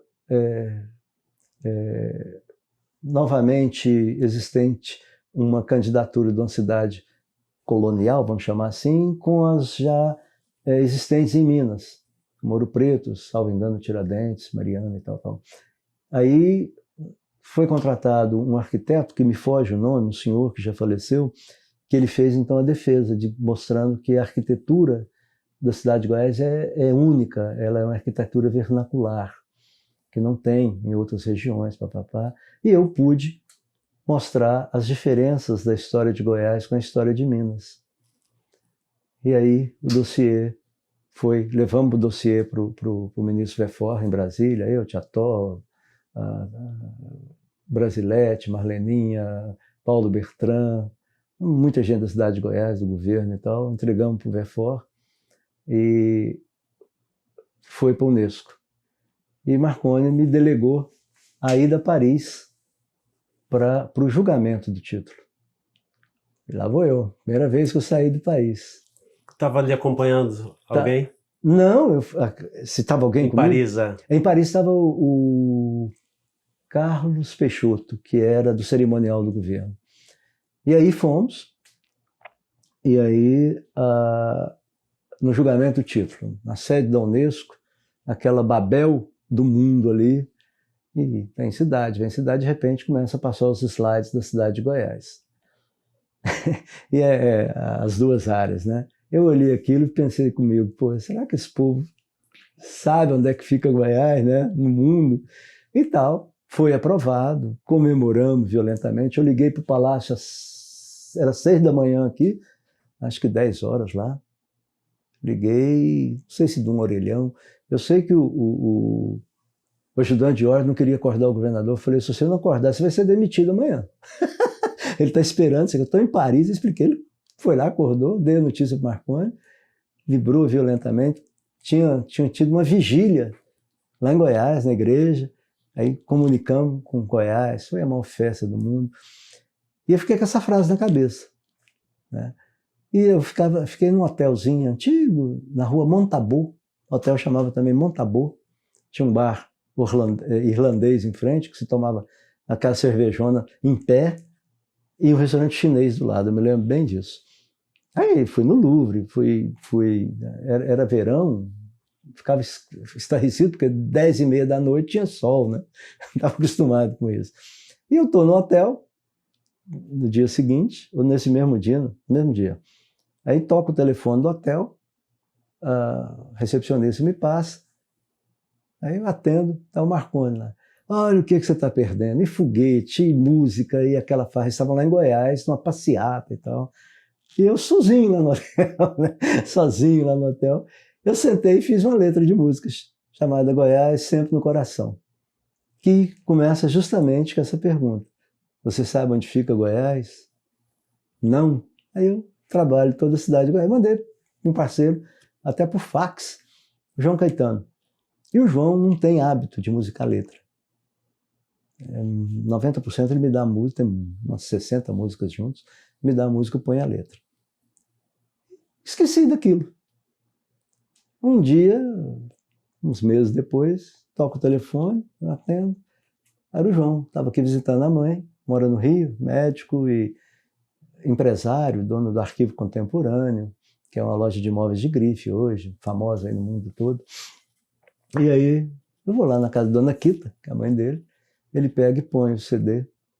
Era essa música já orquestrada, Luiz Avelar, que é um super maestro, um super arranjador. E a primeira vez que eu ouvi uma música minha que eu chorei de emoção. Ficou uma coisa tão bonita que o governador, depois Marconi, mandou fazer um clipe. E esse clipe passou aí na TV várias vezes, né? Todo filmado lá em Goiás, com Maria Eugênia, Pádua, João Caetano e Fernando Perillo. E virou meio hino lá na cidade. Muito legal. Fruto daí. Bom, voltando. Chego com o título. Não, chego com a solução, cheguei de Paris. Em dezembro era a entrega do título em Helsinki. Aí fui escalado novamente para ir buscar o título. Foi uma comissão, o Dr. Alcides era vice-governador, Dona Raquel, Dr. Fernando Cupertino, que é vilaboense, né, era secretário de Cultura, de Saúde, a Brasilete, com o Marco Antônio, que era do Comitê Pró-Cidade de Goiás, fomos tudo para Helsinki. Meu filho teve um problema de saúde, teve que fazer uma cirurgia de apendicite aqui no dia anterior da minha ida, eu adiei um dia. Quando eu cheguei, a mala dele estava extraviada, estava todo mundo sem nada no hotel. Fomos eu e a Carla Jaime, que é jornalista, ela foi fazer a cobertura. E eu saí daqui com a dor no ciático, 2001. Cheguei lá com 17 abaixo de zero. Aí o trem piorou, aí desceu para a perna, aí foi um caos para mim. Mas aí pegamos o título, voltamos e logo meses depois teve enchente. Acho que no ano novo teve enchente na cidade de Goiás e detonou com tudo. Eu estava aqui, fomos visitar, Fernando Henrique veio como presidente, visitou, determinou ao ministro Vefor alguma atitude. E tinha um programa do governo de recuperação de cidade histórica chamado Monumenta. Goiás estava lá no finalzinho da fila. Aí o Vefor me ligou, passou Goiás para o começo ali das atividades e começamos a trabalhar a reconstrução, né, o reerguimento da cidade. Em 6 meses a gente tinha feito o centro histórico subir novamente. Esse programa Monumenta, com a coordenação local lá do Otávio Dayer, também já de saudosa memória, meu parceiro de música, de letra, muito amigo, arquiteto, incrível. Tavinho coordenou todo esse programa Monumento na cidade de Goiás. O Sr. Vefor bancou toda a estrutura financeira. Eu coordenei, porque tinha que ter um doutor para coordenar. Eu peguei a atividade para coordenar como um todo, pela GEPEL, e foi. Não tivemos tantos dramas assim, como eu pensei que fosse quando eu vi a cidade. Eram dois polos, né, fantásticos. Um da comemoração do título e pouco tempo depois um arraso total. Aí continuamos a fazer o FICA, né, e eu coordenei, salvo engano, aí, umas 15 edições. Eu tenho os crachás aqui todos. Fui depois agraciado com o título de cidadão vilaboense, né? Me sinto um vilaboense mesmo. Compus um fado lindíssimo com Pádua depois, chamado Fado de Vila Boa, em homenagem à cidade de Goiás. e mais 2 letras referenciais a Goiás no CD do João Caetano, o último, chamado João. Eu fiz 11 das 14 músicas do disco, e 2 delas sobre Goiás. Então, assim, eu tenho um vínculo com a cidade de tudo que planejamos, tudo que efetivamos, além do FICA lá dentro, tudo foi muito bom, tudo foi muito bem feito, foi bem acolhido pela comunidade laboense, abraçado, sabe? E logo depois, porque Goiás e Pirenópolis sempre tiveram um paralelo de muita rivalidade ao longo da história, né? Como o governo também tinha muito vínculo com Pirenópolis, fomos chamados a fazer alguma coisa, alguma atividade. Como já tinha feito cinema, caminhamos para a música.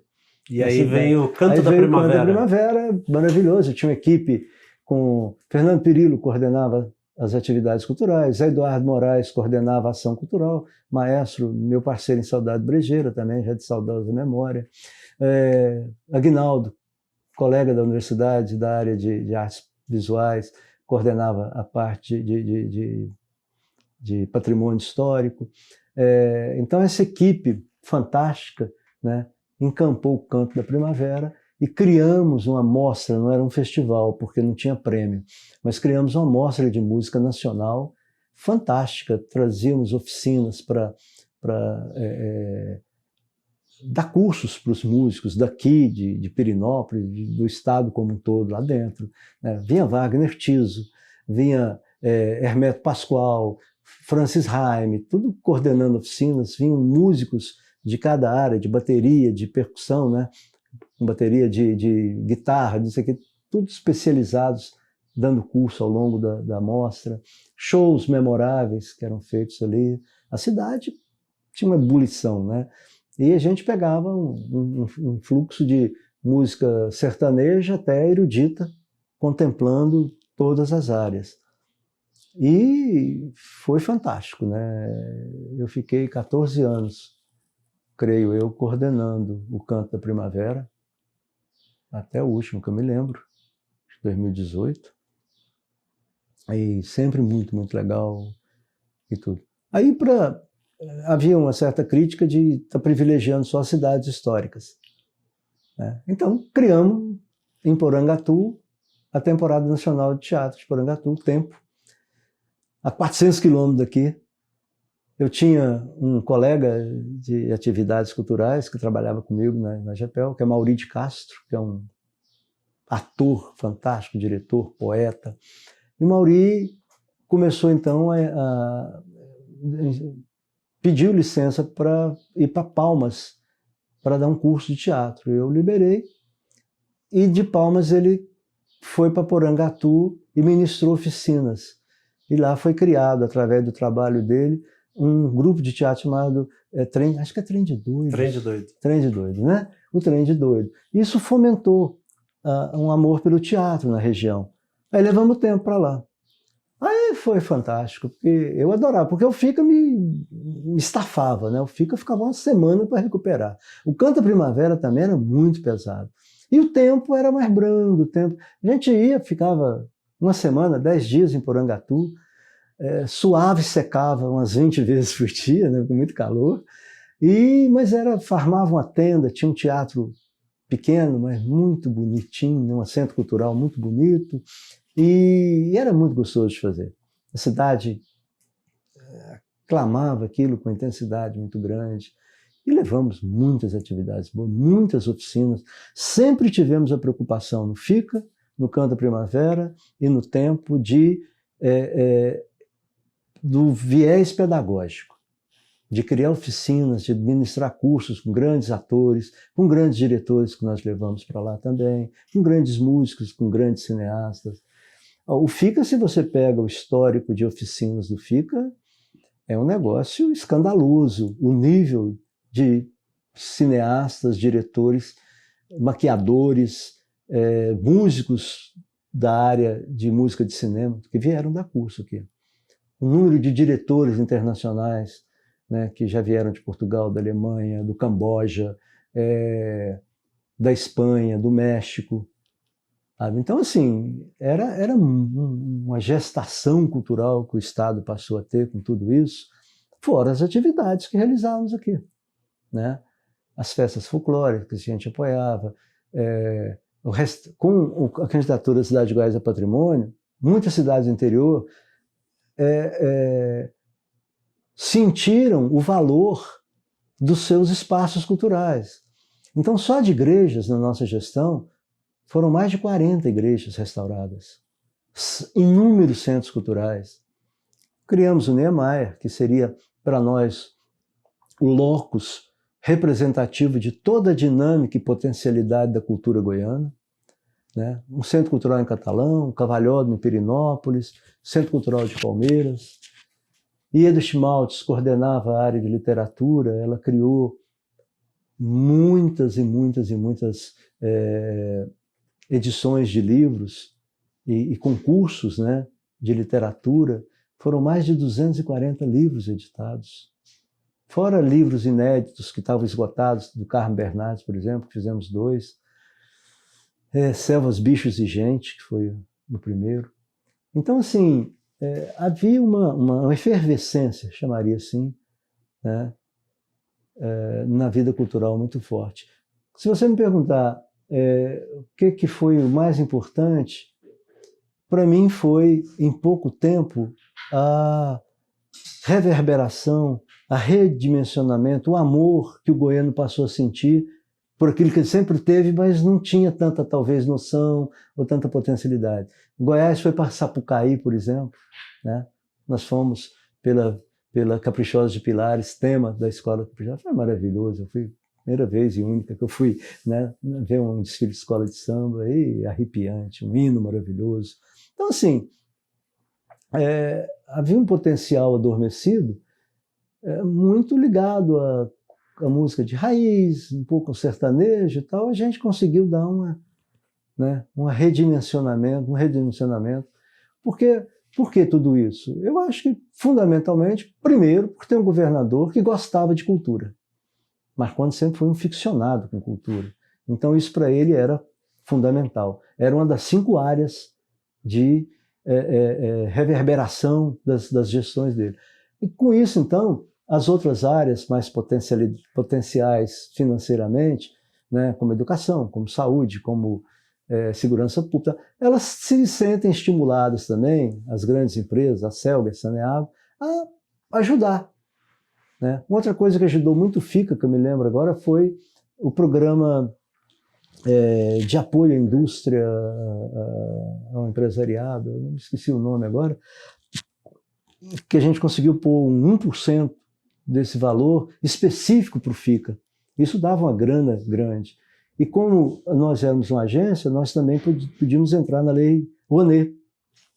E com apoio governamental, com as empresas nacionais e até internacionais, né, a gente conseguia vincular e veicular e vislumbrar apoios financeiros grandes para o FICA. Então o FICA usava já no final quase nada da verba governamental orçamentária.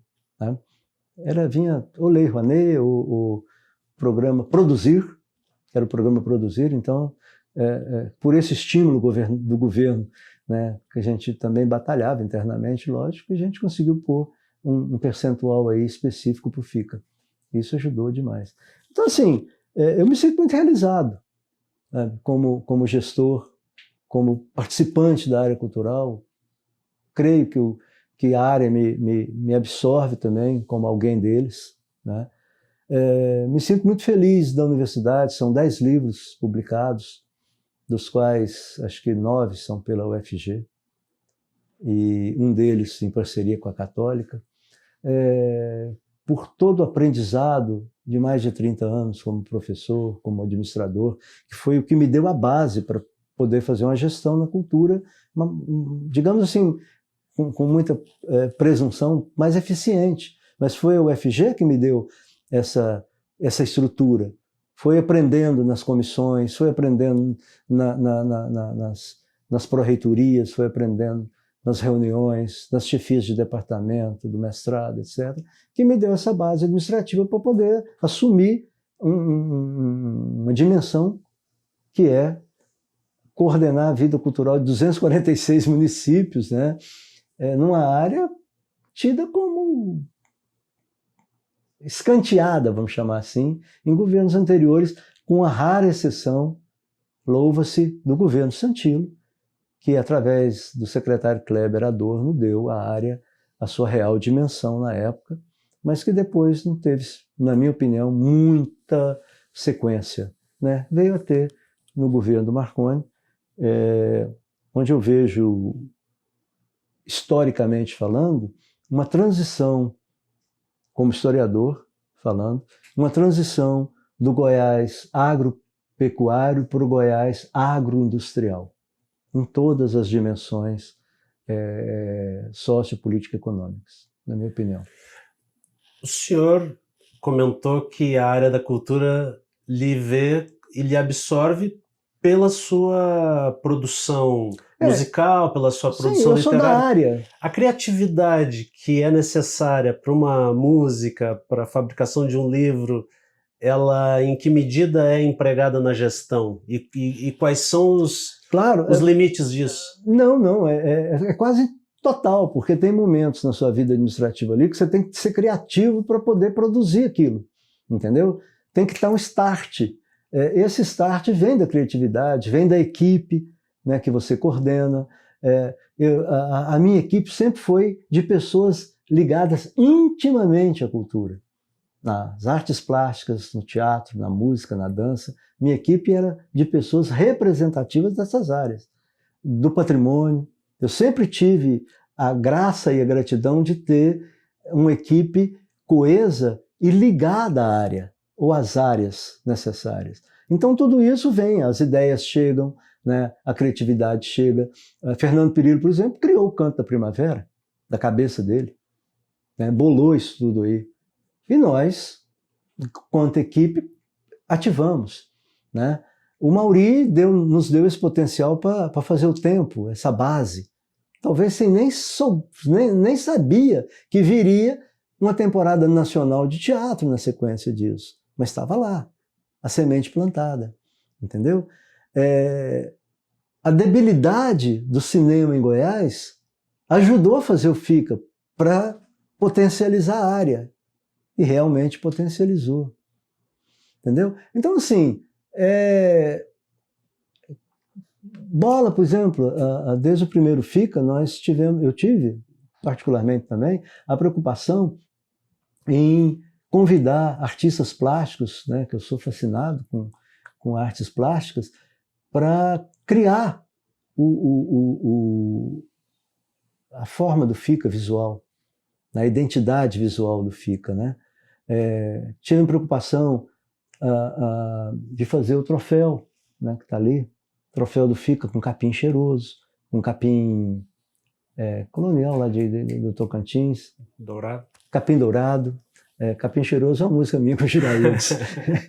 Esse é o título de um CD dele agora, com S. Duarte. Então, essa criatividade ela vem muito nesse sentido. Então, convidamos, por exemplo, primeiro FICA foi uma foto lindíssima de um ovo de tartaruga, né, do Rui Facchini, que é um fotógrafo goiano maravilhoso, que mora em Brasília. Fantástico, tá com muitas fotos nos 2 livros que eu coordenei sobre Goiás, esses 2 livros aqui, ó, você pode dar uma olhada aí. O segundo FICA já foi, se não me engano, Ciron, que criou a asa de uma árvore. Esse quadro, inclusive, foi doado ao Washington Novaes. Terceiro veio Poteiro, depois veio Ana Maria Pacheco, veio Roosevelt, veio Helder.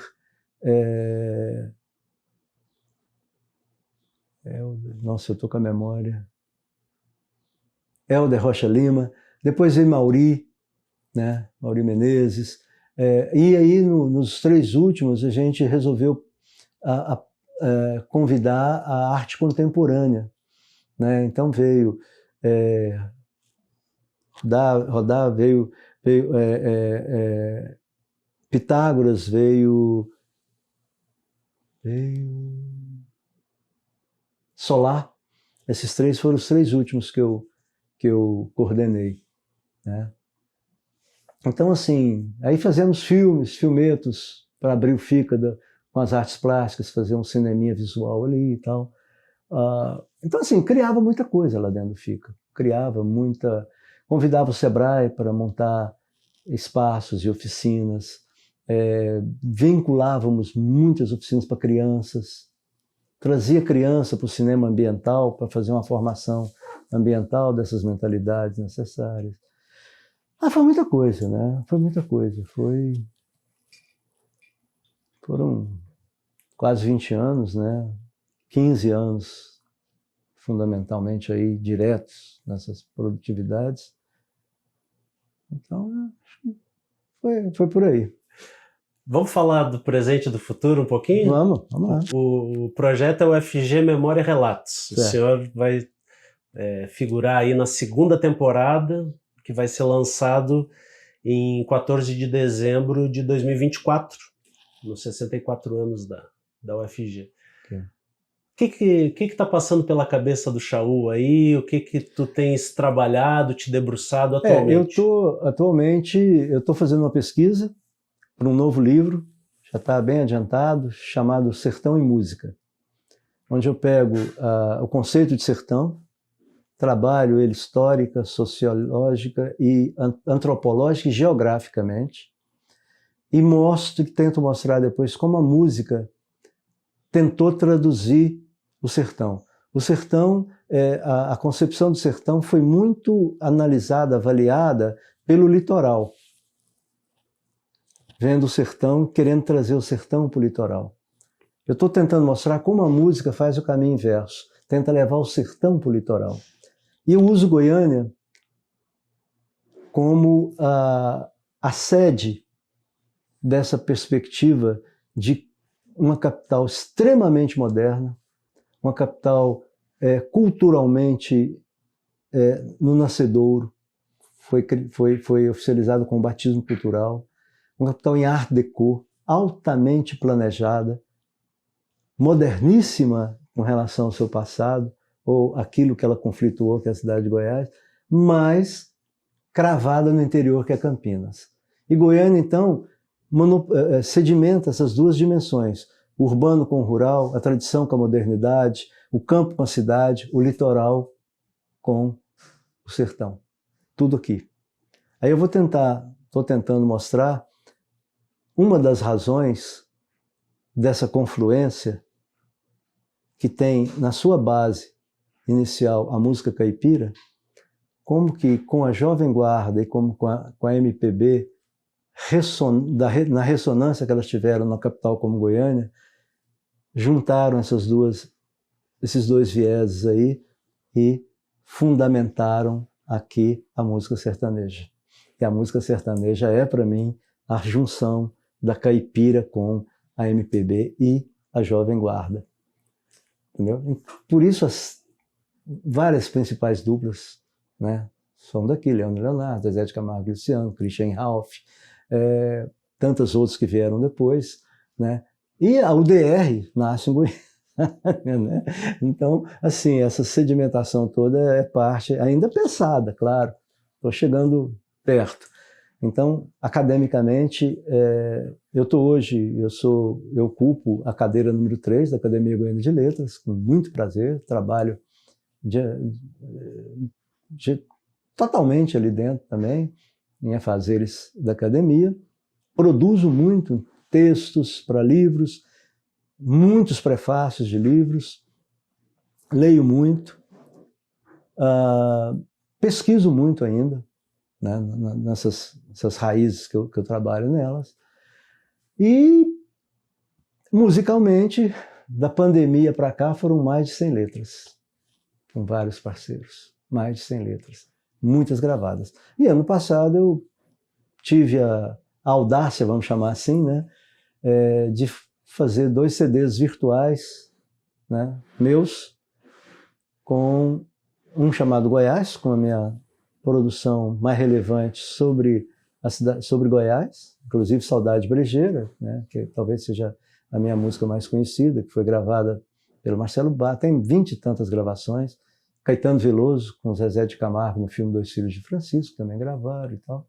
E fiz um outro CD num viés mais romântico, chamado Para Descansar o Coração. Então, nas redes, nas plataformas musicais, eu deixei essa vamos chamar assim, essa herança aí, né? Um pouco do meu trabalho conceitual. E hoje estou ocupando um espaço gratificante demais na Comissão de Memória e Cultura do Tribunal de Justiça, convidado por um desembargador que formou comigo na Faculdade de Direito e que é um dileto amigo, né? Dr. Luiz Cláudio Veiga Braga, que me convidou, e eu participo da comissão do Sesc Centenário. O Tribunal de Justiça está fazendo 150 anos. E eu ajudei a montar a planilha de eventos, de atividades culturais, e estou ali ajudando também nos convites a pessoas nacionais para palestras, né, dentro do tribunal e da escola do judiciário, quando é possível. Então, estou fazendo um trabalho que eu gosto muito, que é do meu conhecimento, e que tem tido uma ressonância muito legal do próprio tribunal. Estou gostando muito de fazer. Eu fiquei 5 anos quieto aqui, só lendo, estudando, compondo, né? E foi uma forma assim, de socializar, né? O conhecimento acumulado tem sido uma forma de socializar o conhecimento acumulado e de participar de uma instituição histórica que tem um centro de memória e cultura, do qual eu faço parte, que é muito relevante. Inclusive a sede é na própria cidade de Goiás, né? Estou muito feliz com tudo isso. E toda essa base eu devo ao UFG, né? Eu devo à minha formação, eu devo aos livros publicados ali, eu devo aos colegas de 2 gerações que eu participei, né? Como eu disse, eu fui o caçula praticamente da primeira geração de história da UFG e me tornei o segundo mais velho da segunda geração, né? Junto com o professor Barçanufo Gomides Borges, foi meu professor, meu colega depois, um grande amigo. Então, eu me sinto parte dessa história toda da UFG, da história, sabe? Não só da história, mas da universidade como um todo. Passei por vários reitores, Cruciano, Cassimiro, Joel, Ricardo Bufácio, Milka, Edivardo em 2 gestões, Orlando antes, né, no meio dessas 2, e agora a Angelita, né, grande amiga, grande colega da área de humanas, lá do jornalismo e da comunicação. Então, assim, eu me sinto parte, né, de trabalhar com Anselmo. Eu, Anselmo e Lisandro, nós criamos o Cinecultura da UFG. Né? Eu fui responsável por aquele cinema juntamente com eles, né? Que está lá, uma obra para a universidade. Quando eu estava no Senado, eu consegui 2 vezes que o Marconi deliberasse emendas para a Faculdade de História, né? Recursos para comprar as coisas que precisavam e tal. Eram razoáveis os recursos. Então, assim, eu vejo a UFG como minha caixa de ressonância, né, como minha casa acadêmica. Super feliz em tudo que foi possível fazer ali.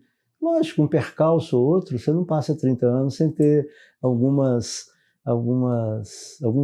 reveses, né?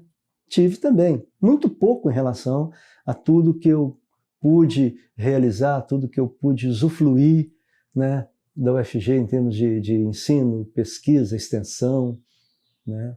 Tenho pela hoje Faculdade de História um amor total, né? Pelos 50 anos que ela fez agora, né? Tenho ali o selo gravado. Eu me sinto muito feliz nessas áreas todas, me sinto mesmo, sem presunção. Acho que tem uma história de vida aí significativa, sabe? Me passou em branco, tanto na música, que eu não vejo mais como só um paralelo da minha vida acadêmica como historiador, mas eu vejo como uma junção, né? Então, tenho uma família muito legal. Eu e minha esposa fizemos ontem 16 anos de casados, 4 filhos, né? Vamos ter 2 netos agora, um em janeiro, outro em junho. Parabéns. Que nos deixa muito felizes, um amor imenso. Então, assim, eu quero ver se realizo daqui para frente um trabalho cada vez mais promissor e produtivo no tribunal, esperando também voltar a fazer alguma coisa com a universidade, né? Deixando aqui um depoimento de vida, e naquilo que for possível dessa minha história, poder ter a UFG como eu sempre tive. Uma proposta agora, para a gente finalizar, de um diálogo. Eu tinha ali adiantado, quando a gente conversou pela primeira vez, o que o Chaú hoje falaria, qual o diálogo possível do senhor hoje com aquela criança lá em Cristalina, que estava lá brincando no córrego, jogando bola. Valeu a pena sonhar. Valeu a pena sonhar. Valeu a pena acreditar no potencial. Valeu a pena acreditar no ensino que me foi dado familiarmente, nas possibilidades que me foram dadas. Valeu a pena ter estudado muito, muito, muito, muito. Muito. E valeu a pena produzir tudo isso, né? Eu tenho um orgulho muito grande do meu pertencimento na universidade, nas universidades, que eu pude também fazer um ano praticamente na Católica, em outras instituições de ensino, mas a minha base é na Federal. Nas pesquisas que eu pude fazer, nos encantos que eu pude ter, né, com a história, nas reverberações e no amor que eu pude sentir quando, por exemplo, eu fiz Saudade Brejeira, eu peguei um táxi lá no edifício Cayenne para ir ao Flamboyant no cinema. E a Saudade Brejeira tocava muito na voz do Marcelo Barra, com Zé Eduardo, no LP Recado, no rádio executivo. E o taxista entrou a música logo no começo da corrida. Aí ele pegou, aumentou e foi cantando. Não tem preço, né? Falei nada, fiquei emocionado até o final. Então, assim, ouvir Caetano Veloso com Zezé de Camargo cantando uma música sua num filme tão significativo para Goiás, muito bom. Ter estado à frente com a grande equipe, né, no Fica, no Tempo, no Canta Primavera, no Dossiê Cidade de Goiás. Participar de um governo que deu à cultura essa dimensão, né, foi muito, muito, muito bom. Ter sido gestor do Centro Cultural Oscar Niemeyer e ter conseguido fazer esse Centro Cultural e se tornando cada vez mais um espaço à cara da cultura goiana, um espaço, um ícone, né, cultural. Então, acho que tudo isso. E agora no tribunal, fazer um trabalho que consiga reverberar também. Tem alguma dica que tu daria para o Chaú criança? Tenha saúde. Cuide da saúde para chegar até aqui, porque senão não dá. Porque no interior não era fácil cuidar da saúde, né? Eu fui uma criança que teve todas as doenças infantis possíveis, porque não tinha vacina, né? E eu me lembro muito da gente passar férias em Catalão e tá na moda lá o sarampo. Minha mãe pôs gente com criança com sarampo para pegar o sarampo ali, para ter como cuidar, para poder voltar para casa. Então, assim, a saúde é fundamental. E a saúde mental, né? A saúde mental com seus sonhos, perspectivas e possibilidades e realizações. Eles falam muito que a cultura é muita concepção, né? É muita criatividade. Mas a cultura é também muito suor, muito suor. Né? Então, eu acho que é por aí, é juntar tudo isso. Muito obrigado pelo seu relato. Né? Eu que agradeço e agradeço estar podendo participar, mesmo que indiretamente, né, dos 64 anos da nossa UFG, vida longa para a extensão, para a cultura, para o ensino e aprendizado gratuito, né, com a marca que nós sempre procuramos trabalhar em inúmeras greves em prol dessa universidade ser hoje o que ela é, essa representatividade tão ampla, tão significativa, tão esperançosa e tão boa para Goiás. Parabéns, UFG.